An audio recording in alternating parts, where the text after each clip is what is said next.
नमस्कार, आप देख रहे हैं 9 भारत समाचार। नमस्कार, आप देख रहे हैं 9 भारत समाचार। मैं हूं नेहा राठी। आइए देखते हैं आज की बड़ी खबर। उत्तराखंड के रामनगर से कांग्रेस ने आगामी विधानसभा चुनाव 2027 के लिए चुनावी बिगुल फूंक दिया। परिवर्तन संकल्प सम्मेलन के जरिए कांग्रेस नेताओं ने भाजपा सरकार पर महंगाई, बेरोजगारी, पेपर लीक, शिक्षा, स्वास्थ्य और मानव वन्य जीव संकट जैसे मुद्दों को लेकर तीखा हमला बोला। पार्टी नेताओं ने दावा किया कि प्रदेश में बदलाव का माहौल बन चुका है और 2027 में कांग्रेस सत्ता में वापसी करेगी। रामनगर के एक निजी बैंकेट हॉल में आयोजित परिवर्तन संकल्प सम्मेलन में नेता प्रतिपक्ष यशपाल आर्य, पूर्व प्रदेश अध्यक्ष करण मेहरा, वरिष्ठ कांग्रेस नेता प्रकाश जोशी, पूर्व विधायक रंजीत रावत सहित बड़ी संख्या में कांग्रेस कार्यकर्ता और पदाधिकारी मौजूद रहे। सम्मेलन में कार्यकर्ताओं का उत्साह देखने को मिला। नेताओं ने इसे पूरे प्रदेश में परिवर्तन की शुरुआत बताते हुए कहा कि जनता अब भाजपा सरकार से निराश हो चुकी, अब बदलाव चाहती है। मीडिया से बातचीत में नेता प्रतिपक्ष यशपाल आर्य प्रदेश सरकार पर कई गंभीर आरोप लगाए। उन्होंने कहा कि राज्य में महंगाई और बेरोजगारी चरम पर है। लगातार हो रहे पेपर लीक से युवाओं का भविष्य प्रभावित हुआ, जबकि शिक्षा और स्वास्थ्य व्यवस्था भी बदहाल हो चुकी। लेकिन सरकार इस समस्या के समाधान के लिए गंभीर नहीं। उन्होंने यह भी दावा किया कि प्रदेश में कांग्रेस के पक्ष में माहौल बन रहा और 2027 में पार्टी सरकार। नैनीताल जिले की लगभग सारी विधानसभाएं मैंने कर ली। आज ये आखिरी विधानसभा है रामनगर की। बहुत उत्साहजनक व्यवहार देखने को लोगों का मिला। लोग जुट रहे हैं, सुन रहे हैं और कई जगह लोग सुझाव भी दे रहे हैं, जो अच्छे संकेत है और लोग परिवर्तन चाह रहे हैं, ऐसा लगता है।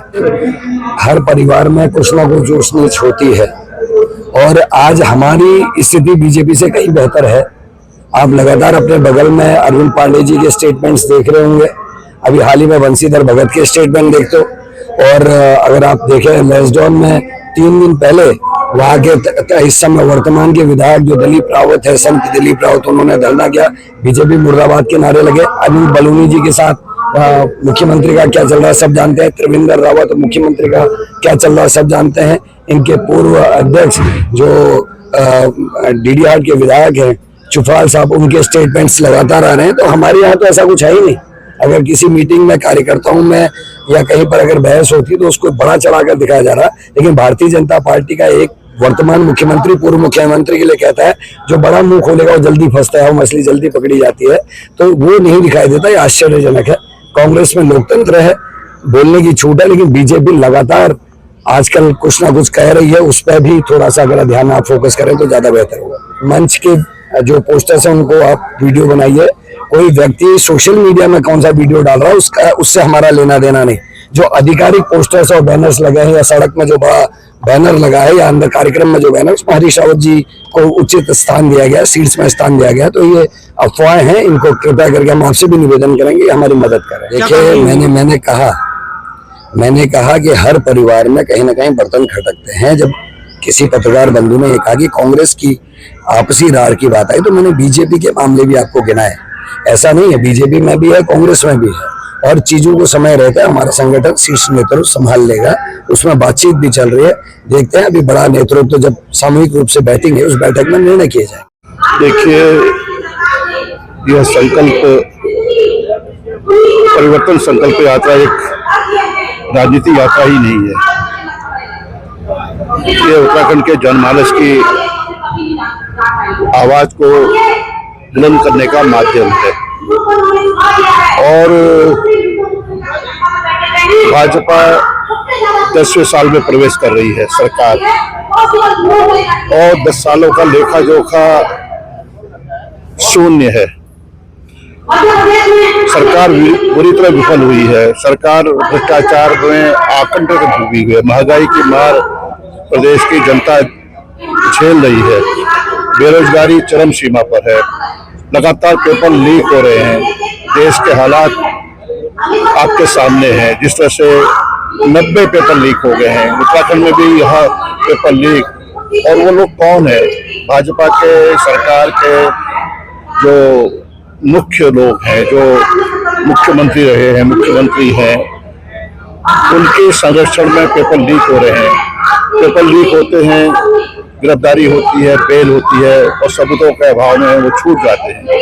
पलायन लगातार बदस्तूर जारी है। 1200 गांव घोस्ट विलेज घोषित हो चुके हैं। सन्नाटा है, खामोशी है। और दूसरी तरफ 1700 high school, inter college, junior high school, प्राथमिक विद्यालय बंद हो चुके हैं। स्वास्थ्य सेवाएं बदतर हो चुकी हैं और जो यहाँ की समस्याएं हैं, जो मानव जीवन को यहाँ के जंगली जानवर खत्म कर रहे हैं।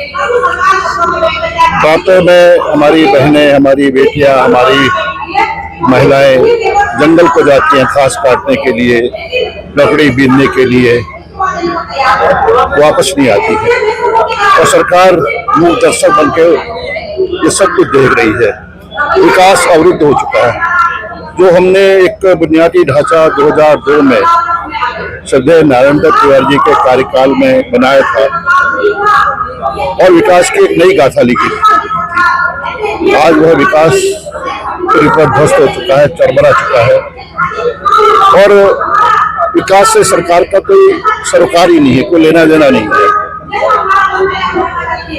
और एजेंडा इनका स्पष्ट है कि जात, धर्म, मजहब की राजनीति करते हैं, समाज को बांटने की बात करते हैं, सत्ता में आसीन हो जाते हैं और लगातार ये होता रहा है। पूरे देश में एक नफरत का माहौल पैदा कर दिया है। संविधान खतरे में है, लोकतंत्र की हत्या हो रही है, तमाम विषय हैं और इस परिवर्तन संकल्प यात्रा के माध्यम से हम जनता की आवाज बनना चाहते हैं और लगातार हमने किया भी है। पिछले वर्षों में लगातार एक आवाज बनी है कांग्रेस और आज जरूरत है इस लड़ाई को लड़ने की और कांग्रेस पूरी तत्परता के साथ एकजुट होकर एक संकल्प लेकर इस यात्रा में आगे आ रही है और मेरा मानना है कि जो बदलाव का माहौल है, परिवर्तन का माहौल है और निश्चित रूप से 2027 का चुनाव हो या 26 का चुनाव हो, कांग्रेस सरकार बनाएगी और बदलाव होगा, ऐसा मेरा विश्वास है। सर, हमारी कांग्रेस में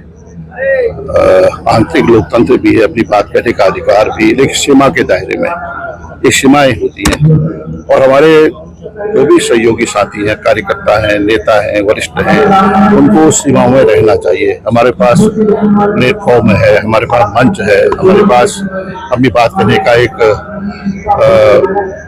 पार्टी है जिसके सामने अपनी बात को रख सकते हैं, लेकिन हम शासन के दायरे में रखकर हमें अपनी बात कहनी चाहिए।